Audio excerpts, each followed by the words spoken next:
أعوذ بالله من الشيطان الرجيم. بسم الله الرحمن الرحيم.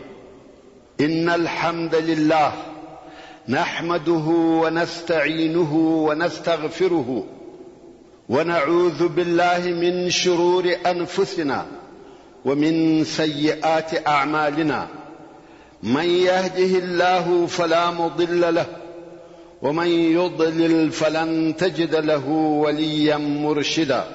اللهم أرنا الحق حقا وارزقنا اتباعه وأرنا الباطل باطلا وارزقنا اجتنابه. أما بعد، ورونو موږ هغه شیان بیانول چې مسلمانانو ته دغه تکالیف او آزارو، مشکلات او عذابو د تحمل او زغم، صبر او ثبات قدرت ورکاوه. او په هغه جمله کې مو 15 شی بیان کړه چې اول یې ایمان پر الله جل جلاله، دوهم یې د قائد او رهبر اخلاق و، دریم یې د مسؤلیت احساس و، څلورم یې ایمان پر آخرت و، پنځم یې د قرآن مجید د آیاتو نزول و، شپږم د کامیابی زیری.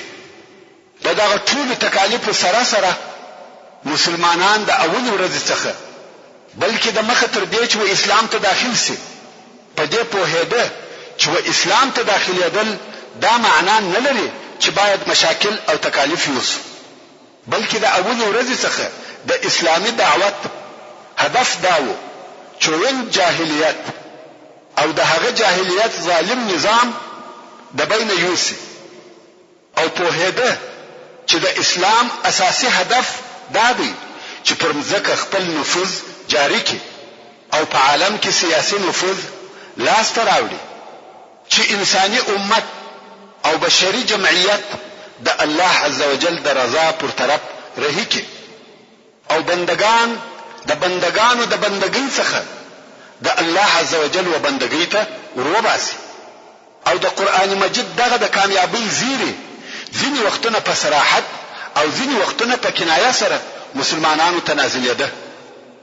دغه د سختیو په ژوند او آزارو په وختو کې چې ځکه پر مسلمانانو تنګ شوې وه او قریبه وه چې د دوی د ژوند ورځې پای او آخر ته ورسوي، هغه آیاتونه نازلېده چې د پخوانیو انبیاو او د دوی د قومو حالات پکښې بیانېده.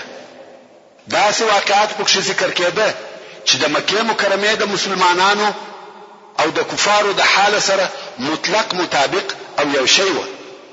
او بیا به په دغه آیاتو کې د کفارو او ظالمانو د هلاک حالات بیانېده، او دا چې مځکه به بیرته د الله عزوجل و صالح بندگانو ته په میراث ورپاته سوه.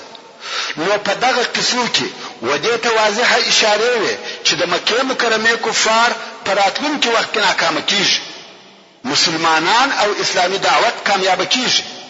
بیا هم په دغه وختو کې داسې صریح آیاتونه نازل شوه چې مسلمانانو ته د بری او غلبې زیری ورکول، لکه څرنګه چې الله عزوجل د سورة الصافات د 101 نمبر آیات څخه تر 107 نمبر آیات پورې فرمایي: ولقد سبقت كلمتنا لعبادنا المرسلين، یعنی په خواله زموږ د بندگانو رسولانو د پاره زموږ حکم صادر شوی دی.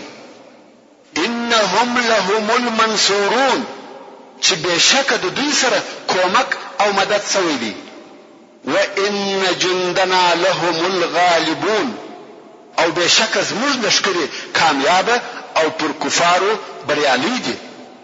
فتول عنهم حتى حين، تر یو وخت پورې ته د دوی څخه مخ وګرځوه، یعنی څو ورځې لا دوی ته څه مه وایه.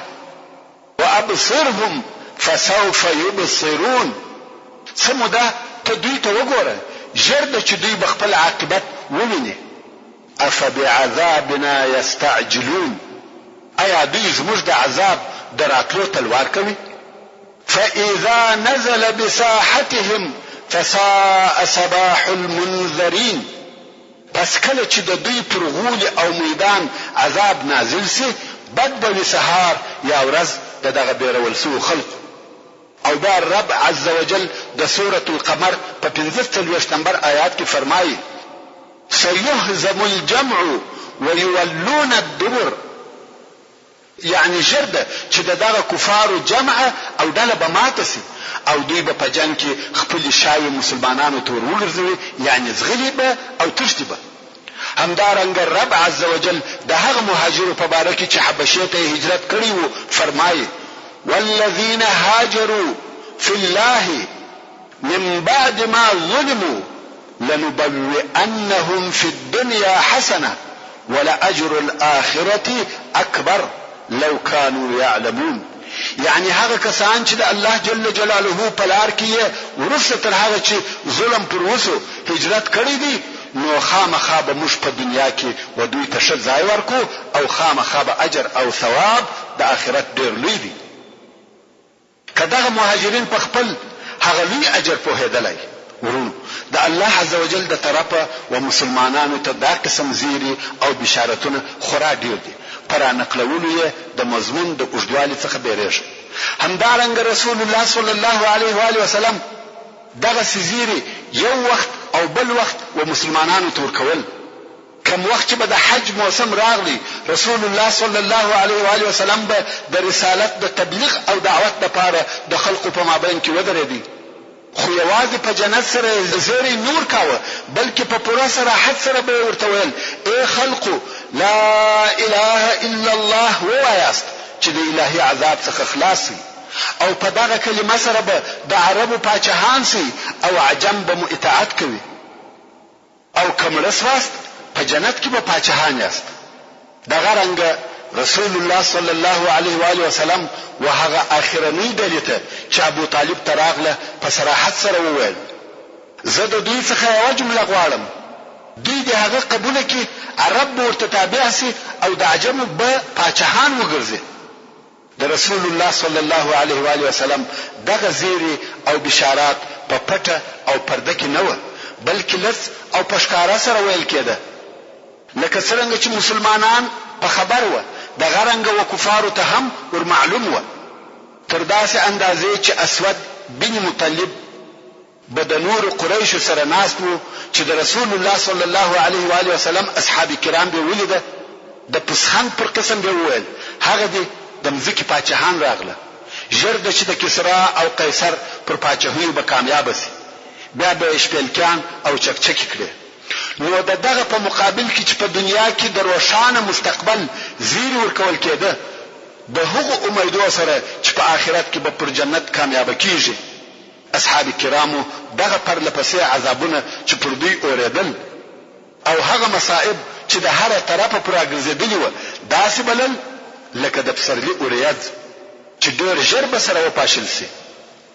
او پر دې سربیره رسول الله صلی الله علیه و آله وسلم به همیشه د دوی ارواحونه په ایمان ورتغذیه کول، د دوی نفسونه به د قرآن او حکمت په تعلیم سره ورپاکول، په سالمه تربیه سره تربیه کول، د دوی ارواحونه یې ولوړو منزلو او د زړو پاکۍ ته راهنمایي کول، د اخلاق صفایي، د مادیاتو څخه ازادي، د شهواتو سره د مقاومت لارې یې وښولې، د مځکې او آسمانو ورب ته یې نږدې کول، د جهل د تاریکیو څخه د معرفت و نور ته وروستل، د ازارو په مقابل کې صبر او د نفس مغلوبه کېدل وښول.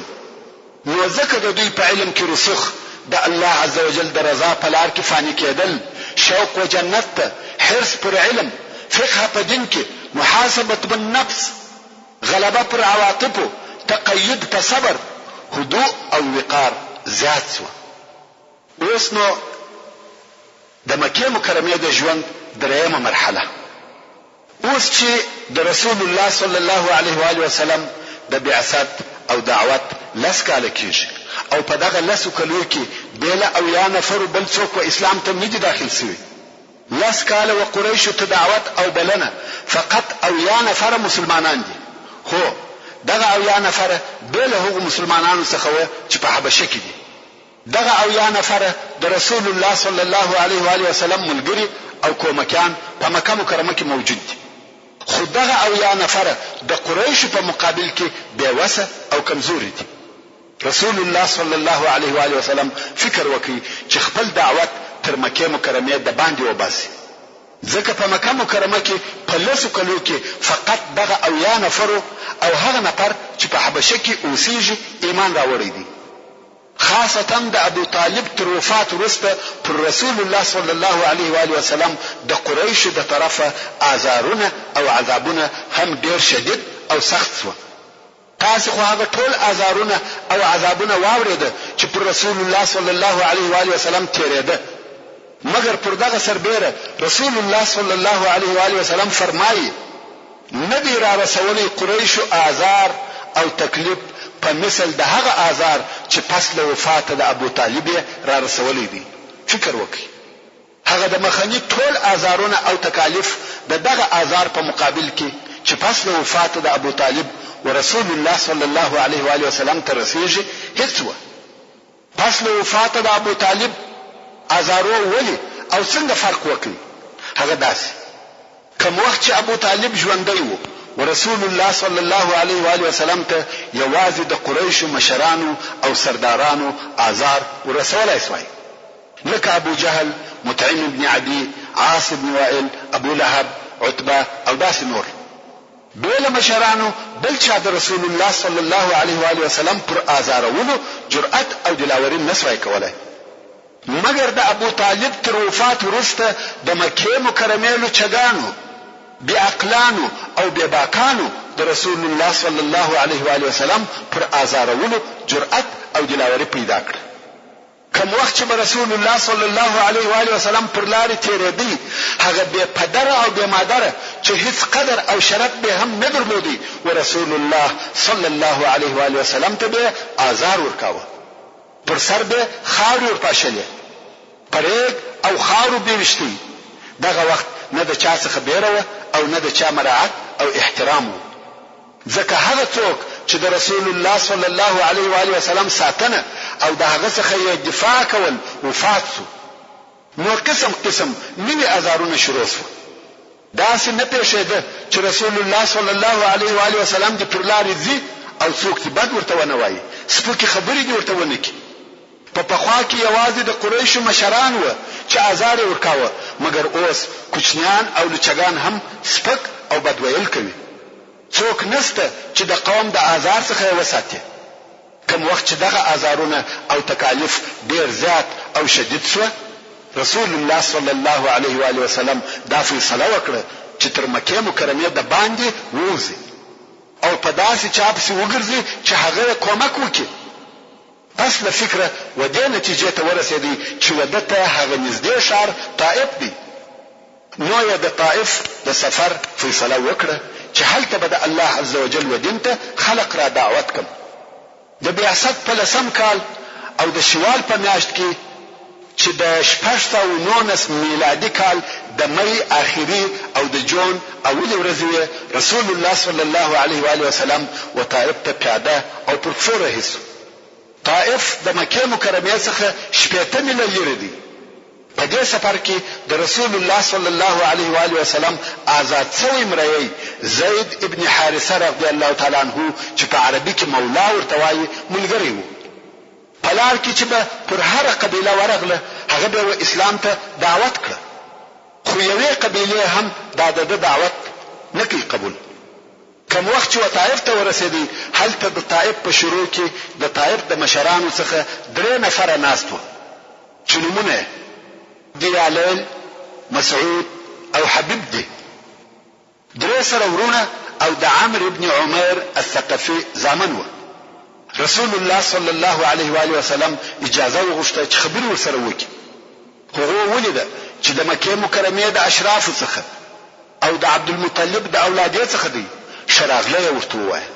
رسول الله صلی الله علیه و آله وسلم ورسره کښېنستی، د دین او اسلام خبرې ورته شروع کړې. قرآن مجید ورته تلاوت کړي. خو په آخر کې یو د هغو درو څخه ولاړ شو، ویل والله د کعبه پوښونه به څیرې کم خو پر تا به ایمان را نه وړم. د کفارو په عقیده د کعبه شریفې د پوښو څیرل او غورځول ډېره لوی ګناه وه. نو ویل دغه لوی ګناه به وکم خو پر تا به ایمان را نه وړم. او هغه بل وویل الله جل جلاله بل تاسو خپل څوک نه کوي پیدا چې راویلی شي. او دریم نفر وویل زه هیڅ کله خبرې نه در سره کوم، ولی که ته رسول یې لکه څرنګه چې ته وایې نو ته ډېر خطرناک یې، باید ستا جواب در نه کم. او که ته پر الله جل جلاله درواغ وایې نو ته د دې لایق نه یې چې خبرې در سره وکم. رسول الله صلی الله علیه و آله وسلم وویل چې تاسو اسلام نه کوي قبول، نو دغه حال در سره وساتئ، پرېږدئ چې زه د بل چا سره خبرې وکم.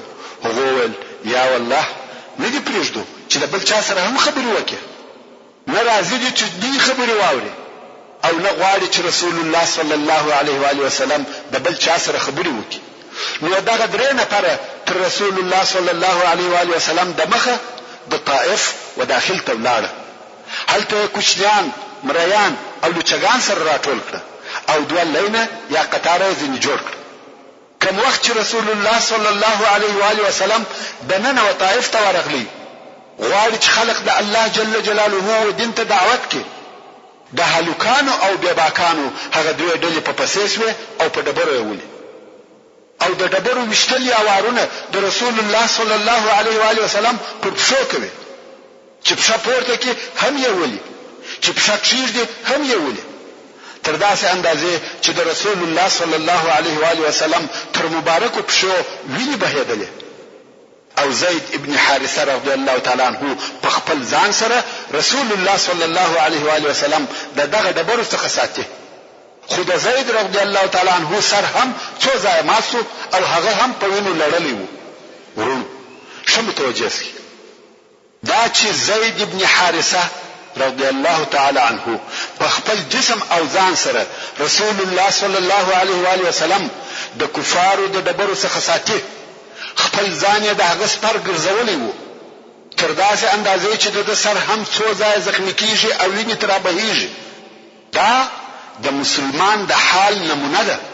باید هر مسلمان د اسلامي دعوت د قائد ساتنه وکړي، که څه هم دغه ساتنه د حیات په قربانولو سره وي. اصحاب کرامو د رسول الله صلی الله علیه و آله وسلم سره چې د اسلامي دعوت قائد وو دغسې کول. که نن ورځ رسول الله صلی الله علیه و آله وسلم زموږ په مابین کې نه دی موجود او موږ یې داسې دفاع نشو کولای لکه اصحاب کرامو چې کول، خدا دفاع پر یو بل قسم کېدلی سي. هغه دا چې موږ د اسلامي دعوت په لار کې عذابونه او تکالیف پر ځان درانه ونه بولو. موږ هم باید پر خپلو ځانو د دعوت په لار کې یو څه آزارونه او تکلیفونه قبول کړو، نو به مو په دې ډول د رسول الله صلی الله علیه و آله وسلم سره د آزارو په قبلولو کې حصه اخیستې وي. نو دا لازمه او ضروري ده چې هر چیرې او په هر وخت او زمان کې باید د اسلامي دعوت لپاره قیادتونه او مشران موجود وي چې په دعوت کې د رسول الله صلی الله علیه و آله وسلم خلافت وکړي. او پر مسلمانانو دا لازمه ده چې دغه قائد پر شاوخوا مخلص عسكر او لشکر وګرځي، خپل مالونه او قوت تر هغه قربان کړي، لکه همدارنګه چې مسلمانانو د رسول الله صلی الله علیه و آله وسلم سره کول. د رسول الله صلی الله علیه و آله وسلم دغه حال وو او دغه د ډبرو وارونه وو، دونه یې نه پرېښاوه چې له خلقو سره خبرې وکړي. چا دغه پوښتنه هم ځینې ونه کړه چې د څه شي لپاره راغلی، د مخه تر دې چې خلق پوه سي چې رسول الله صلی الله علیه و آله وسلم د څه شي لپاره راغلی دی او څه وایي، د ده په ویشتلو یې شروع وکړه. دا د طائف د خلقو د طرفه د رسول الله صلی الله علیه و آله وسلم استقبال وو. رسول الله صلی الله علیه و آله وسلم چې دا حال ولیدی چې چا د خبرو کولو اجازه هم ورنه کړه، نو ویل دلته فایده نشته. بیرته په هغه زخمي پښو او هغه د ستړیا په حالت کې د مکې مکرمې و طرف ته رهیسو او هغه سفها او بیباکان په پسې دي تر څو د طائف څخه ووتي او هلته په لار کې تر طائف 3 میله د باندې د انګورو یو باغ یا باغچه وه. رسول الله صلی الله علیه و آله وسلم و دغه باغ ته ور وګرځېدی. دلته نو هغه هلوکان او بیاباکان ځینې وګرځېده. رسول الله صلی الله علیه و آله وسلم د انګورو د یو تاک وسایته کښېنستی او جواله ته تکیه وکړه.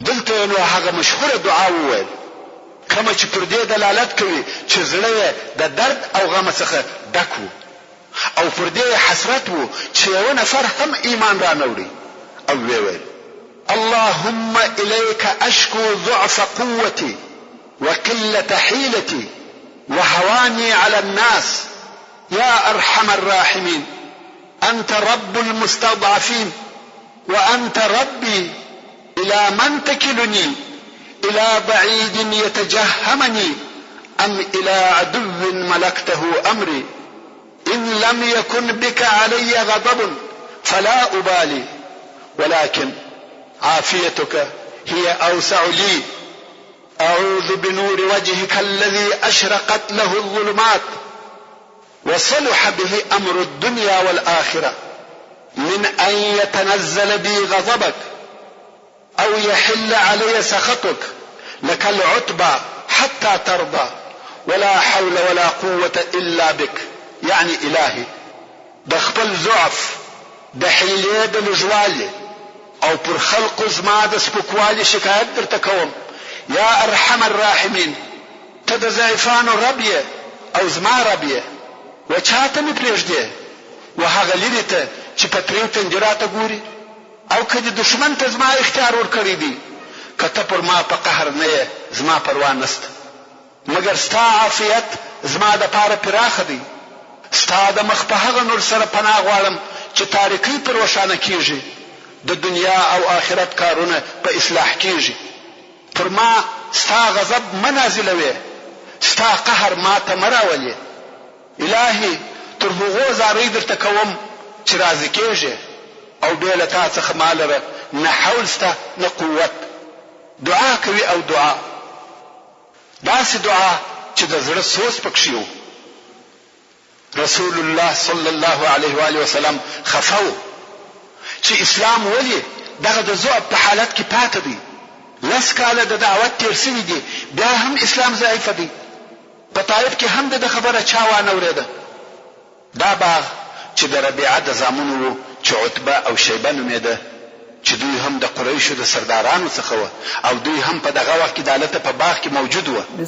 عتبه او شیبه ولیده چې د رسول الله صلی الله علیه و آله وسلم تر پښو وینې بهیږي. ستړي او ستومانه دي زړه یې پرې وسوځل شو. دا هم د دوی قوم ویل وږي به هم دوی یو مری درلودی چې په دین نصراني او نوم یې عداس و. هغه خپل نصراني مری راوغوښتي ویل یا عداس دغه انګور و محمد ته وروړه. عداس انګور راواخیسته او رسول الله صلی الله علیه و آله وسلم ته یې راوړ. عتبه او شیبه د لرې ورته ګوري. رسول الله صلی الله علیه و آله وسلم اول د عداس شکریه ادا کړ او بیا چې په خوراک شروع کول نو یې وویل بسم الله. د خوړلو د شروع په وخت کې بسم الله ویل د عربو عادت نو. عداس په تعجب کې شو او رسول الله صلی الله علیه و آله وسلم ته وویل دغه خبره چې ستاسو څخه مې واورېده د دې ملک خلق دا جمله نه وایي. رسول الله صلی الله علیه و آله وسلم پوښتنه چې دا سړی په زړه کې څه لري. نو یې پوښتنه ځینې وکړه چې نوم دې څه دی؟ مری ویل عداس. ویل د کوم ځای او دین دې څه دی؟ مری ویل زه نصراني او د نینوا د اهل څخه یم. نینوا د عراق د موصل په ښار کې د یوه کلي نوم دی. رسول الله صلی الله علیه و آله وسلم وفرمایل د هغه صالح سړي یونس ابن متا د وطن یې؟ عداس نور هم په تعجب کې شو ځکه عرب نینوا نه پیژني او دا سړی نینوا خو پیژني او تاریخ هم ور معلوم دی حتی یونس علیه السلام هم پیژني. نو رسول الله صلی الله علیه و آله وسلم تول ته څوک یې چې یونس ابن متا هم پیژني؟ رسول الله صلی الله علیه و آله وسلم وویل هغه زما ورور دی هغه نبی او زه هم نبی یم. عداس پوسو چې د یو عادي او معمولی سړي سره خبرې نه کوي. عداس ور ولاړ شو د رسول الله صلی الله علیه و آله وسلم سر لاسونه او پښې ورموچوي. ورور دلته وای وشي ته متوجه سي دا الهي تسلا ده چې الله عزوجل او خپل رسول الله صلی الله علیه و آله وسلم ته ورکوي. دا هغه پښې نه دي چې د طائف خلقو په ډبرو وشتلې او اوس هغه پښې یو بل انسان مچوي. عتبه او شیبه د لوري ورته ګوري. یو هغه بل ته وویل موږ خو اړور ولېږه او د ممرې را خراب کړي. عداس چې بیرته ودوی ته راغلی دوی ورته ویل ویحک څه درته پېښه شوه چې لاس او پښې دې ورمچول؟ عداس ویل یا سیدي په مځکه کې تر دغه سړي بهتر څوک نشته. په داسې شي خبر کړم چې بې له نبي بل څوک نه دی په خبر. عتبه او شیبه و عداس ته وویل محمد او د هغه خبرې پرېږده، والله ستا دین د محمد تر دین ښه او بهتر دی. دوی غوښته چې عداس هم د اسلام څخه لرې کړي. خیر، رسول الله صلی الله علیه و آله وسلم په مات او غمجن زړه د دغه باغ څخه د مکې مکرمې پر طرف رهي شو. کوم وخت چې قرن المنازل ته ورسېدی، قرن المنازل د یو ځای نوم دی. الله جل جلاله جبريل علیه السلام ورته راولېږي چې هغه پر غرو مقرره ملکه هم ورسره ملګری و او د رسول الله صلی الله علیه و آله وسلم څخه امر او اجازه غوښته چې پر اهل مکه دوه غرونه سره راجفت کم او په مابین کې د مکې مکرمه خلق چختان کی. امام بخاری د حضرت عائشه رضی الله عنها څخه روایت کوي چې د رسول الله صلی الله علیه و آله وسلم څخه پوښتنه وکړه ویل یا رسول الله ایا د احد تر ورځې بل سخت ورځ در باندې راغلی ده؟ رسول الله صلی الله علیه و آله وسلم وفرمایل ستا د قوم یعنی عربو څخه هغه آزارونه را رسیدلي دي چې را رسیدلي دي او هغه سخت آزار چې د دوی څخه ماته را رسیدلي دي هغه د عقبې په ورځ هغه چې ما خپل دین او رسالت پر ابن عبد یالول عرض کړي او هغه زما د خوشي جواب را نه کړي او زه غمجن رهیسوم چې په ځان نه پوهېدم چې چیرې ځم. هغه وخت په ځان پوه شوم چې زه په قرن ثعالب کې وم. دغه قرن ثعالب ته اوس قرن منازل ویل کېږي. رسول الله صلی الله علیه و آله وسلم فرمایي چې سر مې راپورته کړ یوه اوریځ وه چې سایه را باندې کړې وه. ما چې اوریځې ته وکتل په هغه کې جبريل علیه السلام و او راغږ یې کړه ویل الله عز وجل و تا ته ستا د قوم جواب واورېدی او هغه چې ستا سره یې وکړه ویلې ده. اوس الله عز وجل هغه پر غرو مقرره ملائکه تا ته را لېږلې ده چې څرنګه ستا د دوی په باره کې خوښوي هغسې امر پر وکړه. او بیا نو هغه پر غرو مقرره ملائکه را غږ کړه. اول یې سلام راته ووایه او بیا یې راته وویل یا محمد صلی الله علیه و آله وسلم زه دغه یم، څرنګه چې ستا خوښه وي امر کوه. که دې خوښه وي چې پر اهل مکه دوه غرونه جفت کم جفت به کم. د دوه غرو څخه مقصد یو د ابي قبیس غر وو او بل د هغه پر برابري غر دی چې قعقعان ورته ویل کېږي او مکه مکرمه د دغه دوه غرو په مابین کې پرته ده. نو ملک وویل که ستا خوښه وي د مکې خلق به ټوله د دغه دوه غرو په مابین کې کښېکاږم چختان به کم. رسول الله صلی الله علیه و آله وسلم وفرمایل بلکې امید لرم چې الله عز وجل د دوی د نسل څخه داسې څوک راوباسي چې د یوه الله عز وجل عبادت کوي او هیڅ شریک نور ته نیسي. د رسول الله صلی الله علیه و آله وسلم په دغه جواب کې د ده لوړ شخصیت ځلیږي چې پر خپل امت یې څونه رحمت او شفقت درلودی. محمد رسول الله صلی الله علیه و آله وسلم رؤوف او رحیم پر خپل امت څونه مهربانه وو. نه غوښته چې امت په الهي عذاب سره هلاک شي.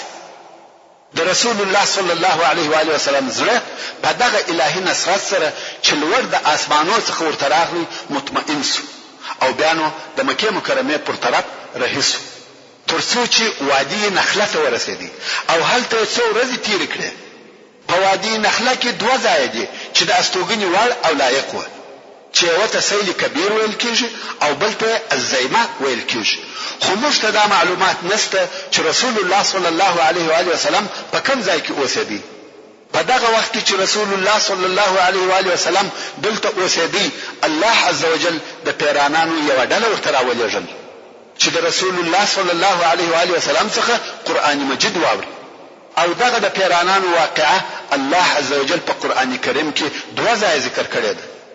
الله عز وجل د سورة الاحقاف په 19 او 11 نمبر آیاتو کې فرمایي وَإِذْ صَرَفْنَا إِلَيْكَ نَفَرًا مِنَ الْجِنِّ يَسْتَمِعُونَ الْقُرْآنَ فَلَمَّا حَضَرُوهُ قَالُوا أَنصِتُوا فَلَمَّا قُضِيَ وَلَّوْا إِلَى قَوْمِهِمْ مُنذِرِينَ. يعني يا محمد صلى الله عليه وآله وسلم هغه وخت په یاد ک کوم چې موږ تاسو د پیرانانو یو ټولۍ در وګرځول، یعنی در ترام وستل چې قرآن مجید ته غوږ نیوي. کوم وخت چې دوی دغه د قرآن اوریدلو ته حاضر شو، دوی په خپل منځ کې سره وویل چپ شئ. کوم وخت چې د قرآن مجید تلاوت پای ته ورسېدی، بیرته خپل قوم ته په داسې حال کې وګرځېده چې خپل قوم یې د عذاب څخه بیراوه. قالوا يا قومنا إنا سمعنا كتابا أنزل من بعد موسى مصدقا لما بين يديه يهدي إلى الحق وإلى طريق مستقيم. دوی وویل ای زموږ قومه، بېشکه موږ داسې یو کتاب واورېدی چې وروسته تر موسی علیه السلام نازل شوی دی، په داسې حال کې چې د پخوانیو کتابو تصدیق کوونکی دی چې حق دین او سمې لارې ته لارښوونه کوي. يا قومنا أجيبوا داعي الله وآمنوا به يغفر لكم من ذنوبكم ويجركم من عذاب أليم. إذ مش قومه ده هغه چا خبره قبول کوي چې د الله و طرف ته مبولي او پر هغه ایمان راوړي چې الله به تاسو ته ستاسو ګناهونه در وبخشي او تاسو به د دردناک عذاب څخه خلاص کړي.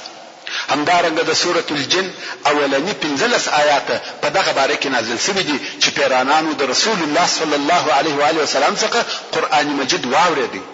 الله عز وجل فرمایي قل اوحي الي انه استمع نفر من الجن قالوا انا سمعنا قرآنا عجبا.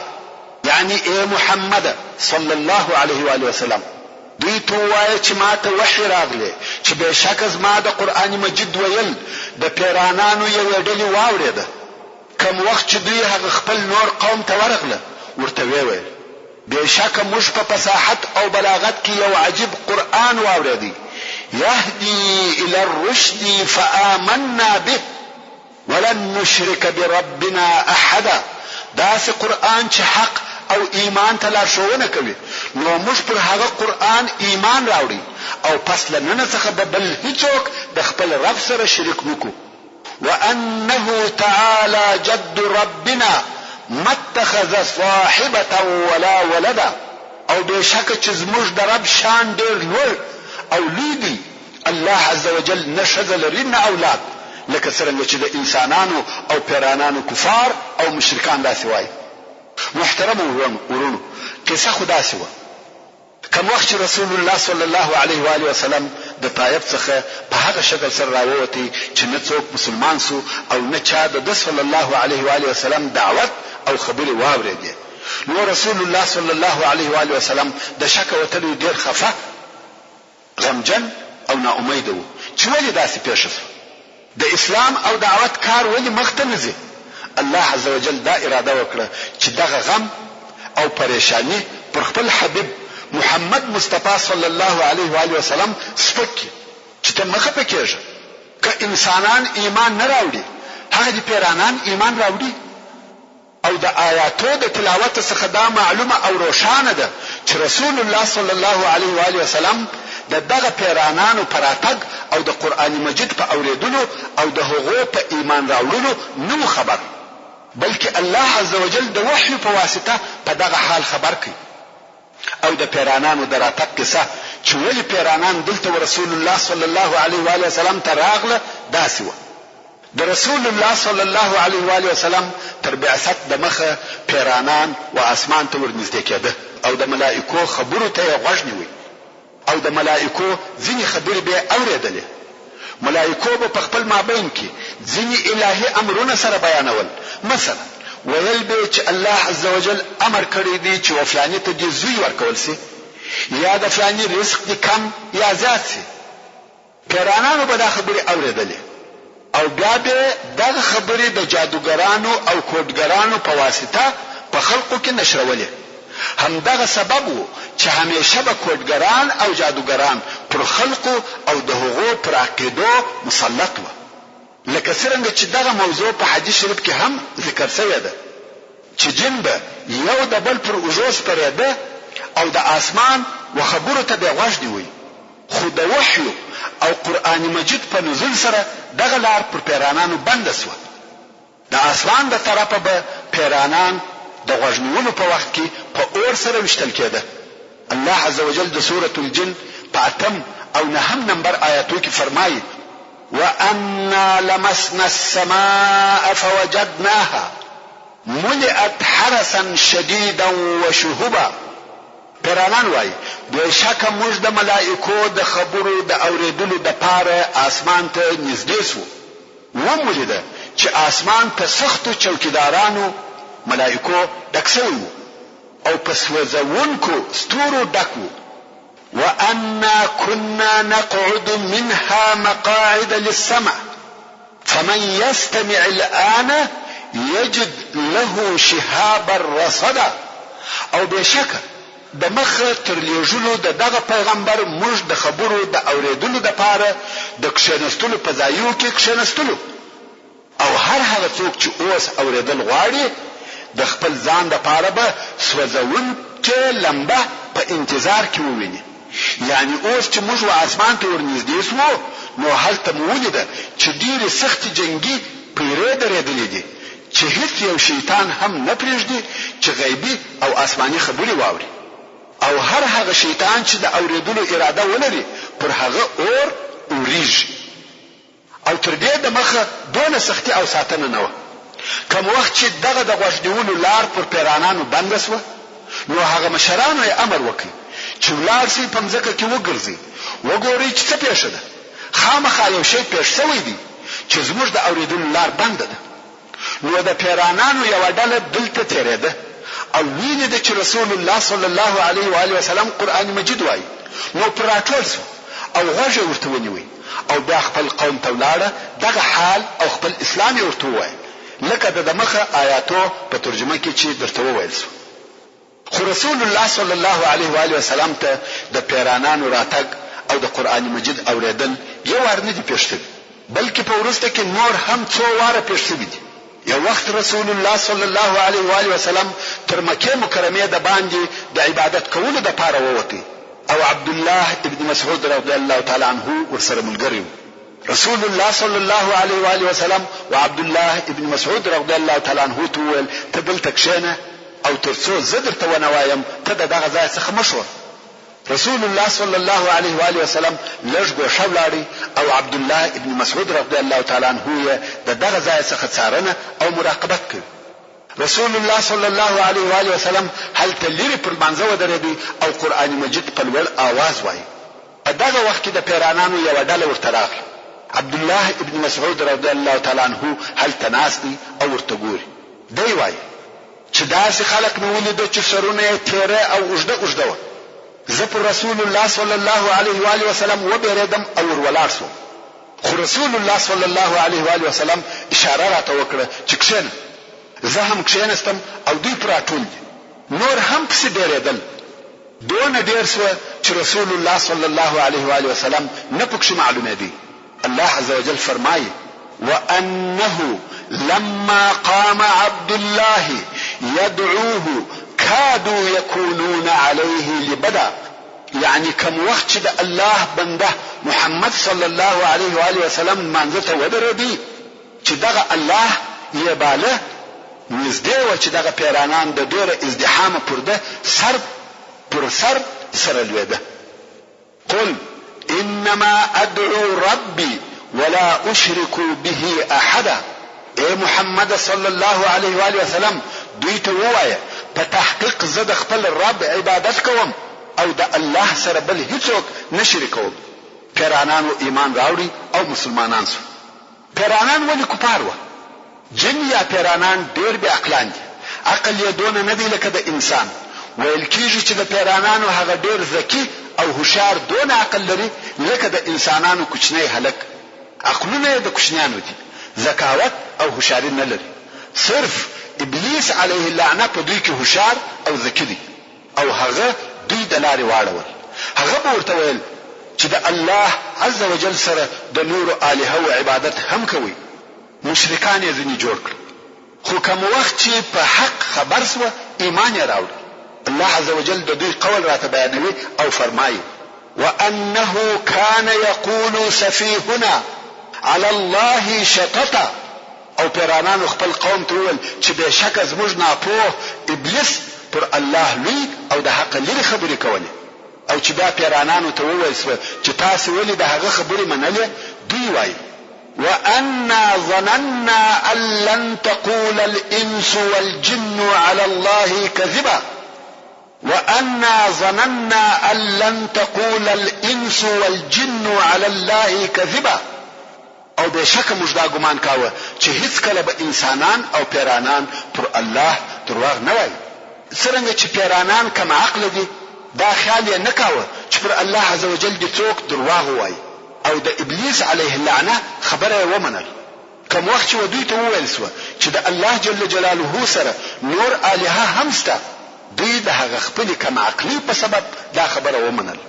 او دغه پیرانانو د کفارو او کوډګرانو سره د هغو په ځینو کارو کې مرسته او کومک کاوه. او کوډګرانو هم د دوی څخه کومک غوښتي. الله عز وجل فرمایي وأنه كان رجال من الإنس يعوذون برجال من الجن فزادوهم رهقا. او بشک چې و ډېر سړي د انسانانو چې پناه یې غوښته د پیرانانو په سړیو، نو دغه انسانانو د دغه پیرانانو سرکشي نور هم ورزیاته کړه. د جن او د هغو د کارو په متعلق ډېر آیاتونه شته. مقصد دا چې په دغه وخت کې د قرآن مجید په اوریدلو ډیرو پیرانانو ایمان راوړي او مسلمانان شو. پیرانان وایي وأنا لما سمعنا الهدى آمنا به. او بشکه کوم وخت چې موږ د قرآن مجید هدایت او لارښوونې واورېدې موږ پر هغه ایمان راوړي. او بیا وایي وأنا منا المسلمون ومنا القاسطون. او بشکه زموږ څخه ځینې مسلمانان دي او زموږ څخه ځینې د حق لارې څخه په کفر سره اوښتي دي. کوم وخت چې دغه پیرانانو ایمان راوړي نو یې په خپل قوم کې په دعوت سره شروع وکړ. اوس نو که څه هم په انسانانو کې اسلام لږ و مګر په جن کې نشریږي او پیرانان و اسلام ته داخليږي.